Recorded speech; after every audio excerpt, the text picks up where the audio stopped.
Hi everyone. Today I'm going over the day. So let's go ahead and get started. So in the morning, I was woken up by my mom, who was telling me about the work that she would like me to do with her today. Just reminding me so I'd be ready for it. I then went back to sleep for another 20 minutes until eventually I decided to get up. And when I got up, my mom made an omelet for me, her, and her family friend. My sister was not up yet. And she reheated the potato hash browns with the shaved onions, and carrots that my sister made about like 2 days ago, or 3 days ago, I think. And we had that.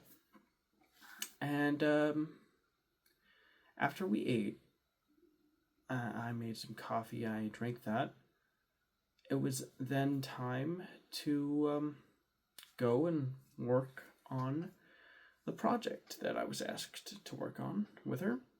And in this project, it was a what would you call it? In this project, oh yeah, we got some wooden beams that we had purchased from the hardware store. We put them on top of a table that we were no longer using out in the front yard, and my mom needed some paint mixed so we could use that paint to prime these beams. So she asked me to find the electric screwdriver that had a battery, and we attached a paint mixer to that, and we mixed the paint. I mixed it, and when it was nice and homogenized, me and her painted the beams together. Now, after the beams had been fully painted, it would take about 2 hours for the paint to properly dry. So we needed something to do, and we realized that the old table we had, that my middle sister used to have at her other place before she went to her new place, and she didn't have room for the table that we ended up getting back, we had in the living room, and we needed to figure out what were we going to do with this. Original idea, we put the table, I put the table on its back, I screwed in the legs, and then I flipped the table right side up, and then my mom wanted to see what the marble topping on the table would look like, so we moved the marble topping from the original stand to this new stand. However, we noticed that the marble topping on our old family table that we had way back when I was literally probably before I was born, honestly. We had that table for a long time, and now it's back at our house. It's honestly kind of surreal. It not only did it not really work with the edges because the marble topping had sharp corner edges, whereas the edges on the table that we put on our old family table were rounded off edges. But on top of that, it was unbalanced. Like, you moved it up and it went up on one end, and you moved it up, put pressure on the other end, and it went up too, even though the table was sturdy. The reason why we even thought about doing it in the first place was because the other table seemed to be very unstable, and that made us worried. So we were like, what are we going to do? So I decided to flip the table we were using that no longer had the marble topping on it upside down. Turns out that the legs on that, and this would explain why it was so wobbly before, were not fully fastened and tightened. So even though we had been using this table for quite a while, with the marble topping on, which is very heavy, mind you, the table we used apparently didn't have its legs fully tightened and fastened completely, which clearly was a very serious safety risk. But my mom grabbed a one of those like you know octagonal shaped things you stick into the octagonal shaped hole and tighten the legs. And she did that for all four. And then she asked me to use the X head to screw in all the other screws in the table to make sure they were all tightened. They were all pretty much tight already, so didn't really need to do much of that. And the table was pretty much as strong and as firm as the family table after that was put together and every facet was tightened. So we were like, well, this one, we kind of like this one better, the one that wasn't the family one, but the other one, in terms of, not only does it have the squared off sharp corners that match perfectly with the marble topping, it also has drawers in it that allow for extra storage that our family table does not have. Our family table is much more simpler because it's no drawers, it's just the table itself. So we didn't really know what to do. We were like, oh no, are we going to have to take our family table out? We don't want to do that. It's so much history behind it. It's like a family heirloom. So we thought about what we should do, and we noticed in the den that there was the space taken up by an old Pilates machine that hadn't been used in years. And so me and my mom, we got the idea, what if we take the old Pilates machine and move it somewhere else and then put the table there so it can be a new little activity center in the den, because there's plenty of space for it, and the Pilates can be just put away in storage until further notice. And we ended up looking in the house for space for storage, and we ended up finding one. We had to move mountains to get it. We had to move couches and chairs and mats everywhere in order to move the Pilates table, because it was really heavy. Luckily, though, it did have wheels at the bottom to help with easily moving it. But man, to get through doorways, we had to really lift it and put it on its side and scoot it in. And yeah, that was real pain in the bunkus, but we managed to do it. And then we put the old family heirloom table in, and it actually looks pretty good. I really like the way it ended up turning out. It kind of has a nice calming and open feel to it that when the Pilates table was there, it's no one was really using that or Pilates machine. But I feel like people would actually use this table in this den area, and that's nice to see. I really like that. Now, after we put that together, we had to put everything back to the way it was, including all the couches and mats. We moved to get the Pilates out of the way and put it in storage. Me and my mom, we moved the couches back to where they need to be, the mats, and my mom vacuumed that area of the floor. Then she ended up making a smoothie after everything was done, and I was hanging out in on the old family heirloom table, writing in my journal, my little time documenting journal, to remind myself what we had accomplished, and to really have that positive reinforcement. Does feel nice. My mom gave me this delicious berry smoothie that was really good. I really enjoyed it. It was really smooth, creamy, had hypercharged berry taste to it. Had nice tartness. Really liked it. And we kind of just hung out, enjoyed each other's company, until we realized that the movie that we planned on seeing today, Hail Mary, was playing in less than 10 minutes. So we got ready. I put on this little, buttoned up shirt. My mom got ready. I asked my sister if she would be interested in going. She said nah. And then me and my mom went off. I drove us to the theater. When we arrived, we showed our tickets and went our way into the auditorium. And it was interesting. When they were playing the trailers, they had the pre-show lights on, which for me, I think that's kind of unusual, because normally when you play trailers in a movie theater, you don't have any pre-show lights. Usually the lights dim and you're able to have a better look at the trailers. But it would appear that this theater we went to was treating the trailers kind of like the pre-show stuff before the trailers, which was interesting. Not exactly sure why they chose that route. It's a very odd way of doing things. There were trailers for Dune Part 3, which looks very interesting.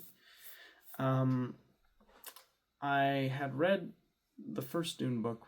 I know this new film is based off Dune Messiah, but I don't know if it's based off both Dune Messiah and Children of Dune. I know that both books in the series are very short, and it would benefit the story greatly if they were just simply both combined to tell one complete story instead. It was interesting how the movie was advertising this story as the conclusion of the Dune trilogy. In reality, though, there is more story to the Dune series than this part of the story. But if they say conclusion, that leads me to, and of course Denis Villeneuve did confirm that this will be his last Dune rodeo. It does basically confirm that this may also include Children of Dune on top of Dune Messiah, as well as perhaps maybe being the final Dune movie, because I feel like from what I've heard, the other Dune stories, especially God Emperor of Dune, become extremely esoteric and just out there in terms of their plots and what happens in them, to the point where it would pretty much scare any normal audience away. You've been able to get the audience going fairly well with your Timothy Chalamet's, your Zendayas, and your cinematography that makes the landscapes of Dune look like a perfume commercial and things like that. But I don't know if you could get away with convincing those same audience members to watch a 2 to 3 hour long movie about a giant man-worm hybrid talking about parables and stories inside of a cave every now and then when people come to visit him. That seems like something that would be extremely difficult to translate if you don't handle it well.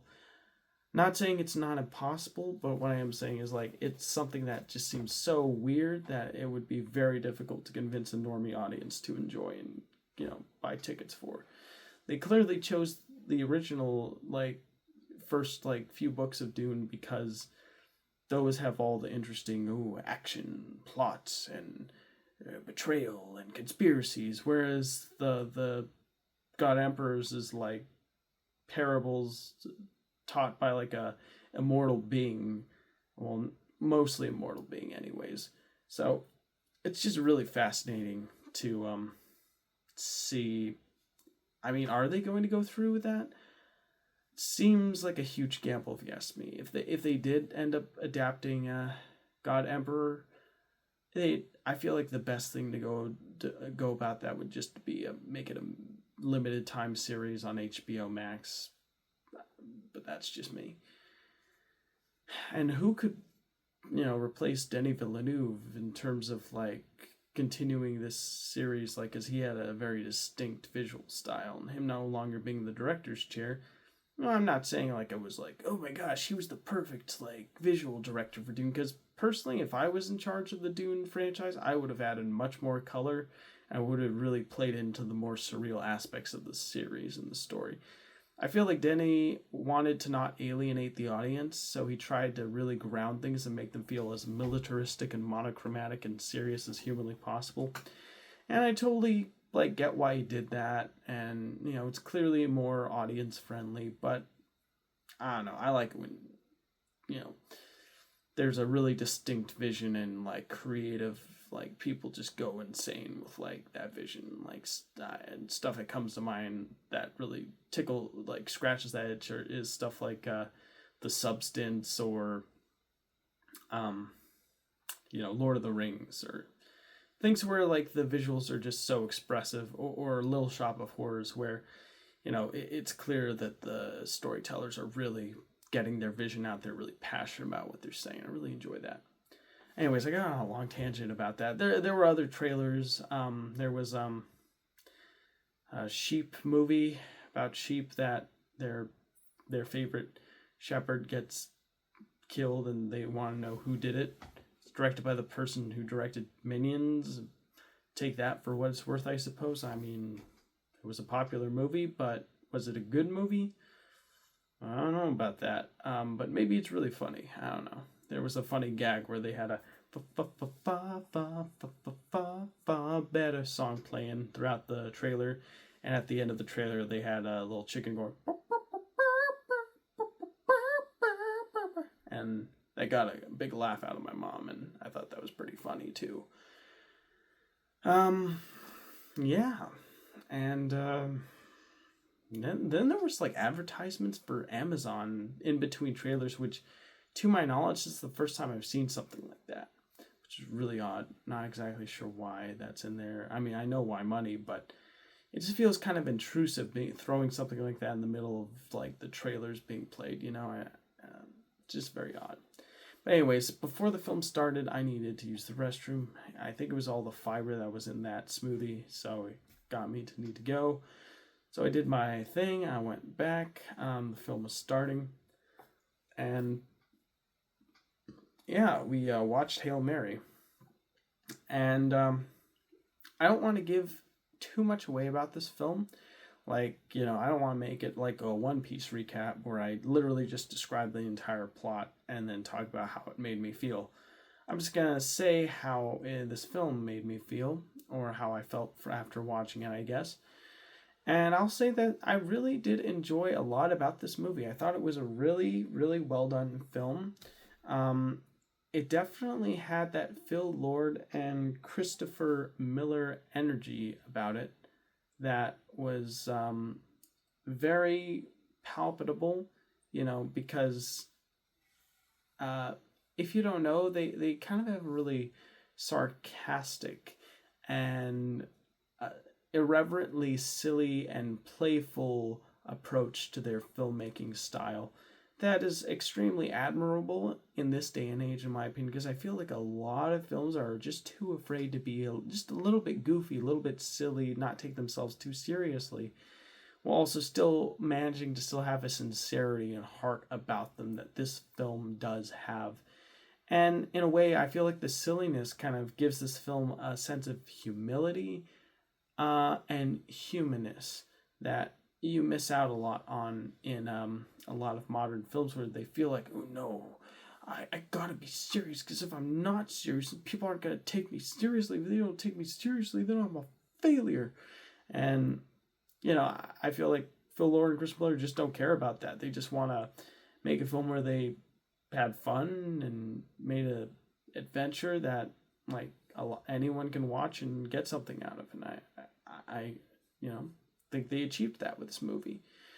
The basic story is apparently there's like this new like virus going around throughout the galaxy that's eating away all the stars in every solar system except for one. And this particular solar system or galaxy has like a planet that is protected from this like bacteria that apparently acts as a shield against like the other solar bacteria eating away the stars. And so he needs to get sent to this planet and to investigate, see what's going on. Sad thing is it's only a one-way trip, and the only thing he can do is simply just collect what he learns, send it back, and then eventually die in the shuttle, which is very sad.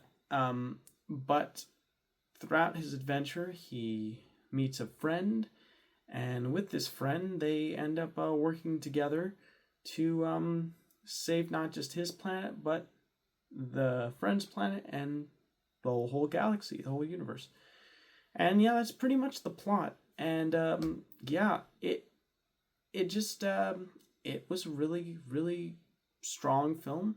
There's lots of parts in the film that were emotionally profound. I found myself not getting teary-eyed or like getting sad, but more like feeling that sense of like, oh, there are emotions I am feeling from this. There are characters that I care about because like I understand the situation these characters are going through and I feel for them, kind of feeling. But it wasn't like completely gut wrenching, but it was more like into it and have a baseline understanding of what's going on, what's at stake, and getting that kind of baseline entertainment understanding out of it that got me to be pretty amused, enthralled, and, a little emotional throughout. I wouldn't say emotional to the point of like Pixar's Up emotional, where that film had me bawling like a baby at the very first 10 to 15 minutes of the movie, but more so like emotional in the, aw, I like that character, I hope they make it out okay kind of emotional, or, aw, that's sad that character's gone. Wah.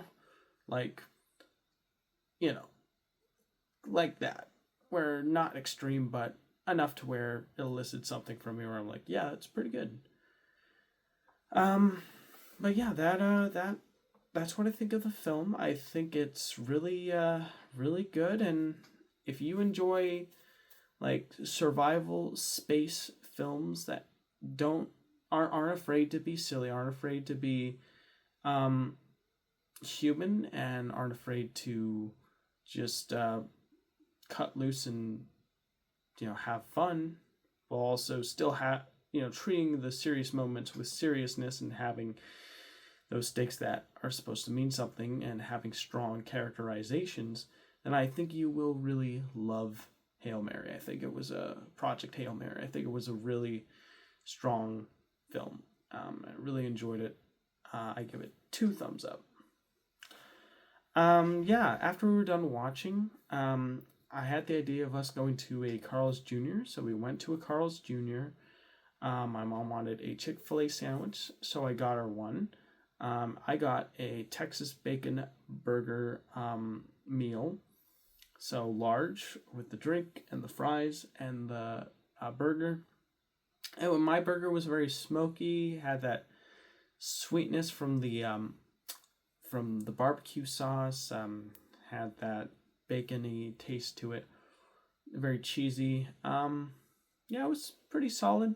I wouldn't say it was like $17 solid, but it was solid.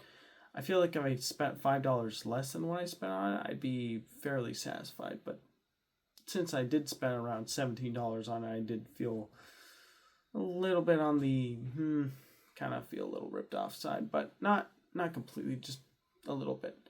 My mom enjoyed her fish fillet, and we were just enjoying each other's company and talking. Eventually, we left. I did get a Coke Zero. I started off with a water, then I got a Coke Zero, then I got a Diet Dr. Pepper. I enjoyed the Coke Zero. I found the Diet Dr. Pepper tasted a little too chemically for my liking, honestly, which is a shame. We eventually went into the car. I asked my mom if she'd be interested in driving. She said sure, so she drove, but I asked her to make a stop by a nearby store so I could get some cookies because I was feeling in the mood for cookies. Store-bought ones. Normally I'm all about homemade, but for whatever reason I was feeling store-bought today. So I went in the store, I grabbed some store-bought cookies, I got them, ran out, and we went home. When we arrived home, we continued our backyard project where we put some braces on the beams that were painted. We put those on some cinder blocks, then we screwed the braces in. We screwed the metal latches that were attached to the cinder blocks on the sides that didn't have the braces attached to it, and we had really stable connections for 3 of these 4 poles. We did it for the last pole, but for whatever reason, the last pole was not stable at all. It was a little wobbly, which was a shame because, we did everything we could. We fastened everything. We tightened everything as best we could. But for whatever reason, it was a no-go for that one. I'm not exactly sure what we did wrong. We did move it a little bit, and we found that little, things attached to the cinder block did kind of move a bit more. So perhaps maybe like due to time and weathering, it caused that attachment to not be as strong as it would have been. But that's our best guess. One of the beams we're working on, the nail, the top that we screwed in got stripped, and we had to break that off and then move the brace onto the other side of the beam instead. So yeah, that was a tricky thing that ate a lot of time. Eventually, we got all the beams set up, and we're planning to put these things in pots with pebble with ground with pea pebble and cement, so that way we have a good strong base for the sun sails for when we'll eventually set those up. But of course the concrete will need to harden for 2 weeks, so that will be something to keep in mind. When we're done with that, I ended up watching a video about someone's experience about the Wizard of Oz Las Vegas sphere, where he was basically just a commentary on about how he didn't like how they used AI to extend the scene, how it ruins the original composition of the story, and how it feels like it's all for the sake of immersion, but ultimately misses the point of what made the story so engaging to begin with, which was that everything was particularly and deliberately designed to be the way it was when it was originally made, and messing with the artistic integrity and vision, all for the sake of offering an experience that is simply just weird fever dream version of the original story is a shame in his opinion. So yeah, it was a pretty interesting video. I really got a lot out of that one. I was eating a cookie, drinking coffee, watching that. And then after that, I found a new Jesse Michaels video where he was talking with the world's first UFO whistleblower, Bob Lazar. And then that reminded me, wait, has that S4 Bob Lazar story been released yet? So I asked my phone, and my phone said yes. So I decided to immediately find it. I cast it to the television. I watched it. I got another cookie. I got tea with maple syrup, black tea, and a little bit of grass-fed milk. And I watched this thing from beginning to end. And yeah, then after I was done watching it, I had a conversation with my sister about it, who stepped in to watch bits and pieces, and I told her everything I saw about it. And basically, if I were to break it down to simple things, I found the whole propulsion system that was described to be really compelling and interesting, where there's this engine that was demonstrated to Bob Lazar in one of the labs in S4, where he tried to put his hands on it, but no matter how hard he tried to grab it, it pushed him away like a magnetic field, which is really interesting. My sister thought it had something to do with the water content in people's body, but then I was like, no, because later in the documentary they put a candle near this orb, and when they turned it on and the candle's within the orb's location, normally candle's flame dances and moves around jittery but when it was in that field caused by this unique exotic propulsion material, the candle immediately froze within this affected area, and it looked like a 3D picture where it was just completely still, and you could look at it at any angle and it looked like it wasn't moving. So I thought that was very compelling, very interesting. I thought another compelling, interesting thing was the way Bob Lazar describes the locations, the craft, and how he was taken on board. And the visual aid that they gave you in the documentary made it even more compelling, because the fact that they went through all that effort to just go and recreate these locations as best as they possibly could was really awesome to see. And it made you really feel like you were an insider and you were really witnessing this thing, and it wasn't just a made up story. And then you have the case of Bob Lazar taking his family and friends out to see one of the crafts being demonstrated in flight, or rise up. It would move here, it would move there really quick, then go up really close to them, and then immediately disappear, and you'd see off in the horizon, and it'd be slowly going down. Test sites like that where you have secondhand witnesses, first-hand witnesses, my bad, who were with Lazar, who can indeed confirm that they saw what they saw. made it even more compelling and engaging experience. So yeah, I really enjoyed that. All the stuff about the Zeta Reticuli and the star systems and potential grays being, operated on with their one organs, and us being part of like our, they describe our genes were messed with, and that's why we're the most intelligent beings on planet Earth, and how our bodies are like containers or something, like all that stuff. A lot of it can be interesting, but some of it could easily just be counterintelligence or misdirections laid out by the government. So, they know they can track where one story came from who, and, they can make things sound as crazy or unbelievable as they want. So people are, discouraged from following their story because why would we? This is insane, So I thought that was pretty interesting, and I think Bob Lazar said something similar in the documentary that was pretty interesting about how he believes some of the information was just fake stuff that's put in documents to mislead people, so when they try to leak it out, they look insane. So yeah. But yeah, other than that, it was like a brief overview of his life. Ultimately how he ended up going to S4 and the aftermath. And I just really enjoyed this documentary. It was really well done. After that, I did talk with my sister about it. After we were done talking, I took my vitamins. I brushed my teeth. I used the last of the mouthwash. There is no longer any more mouthwash. I gotta get more. I used that, and then I went here and made this video. And that's pretty much my day in a nutshell. So, yeah, thanks for tuning in. Really do appreciate it. And I'll see you in the next one. Bye, everybody, and take care. Stay safe out there.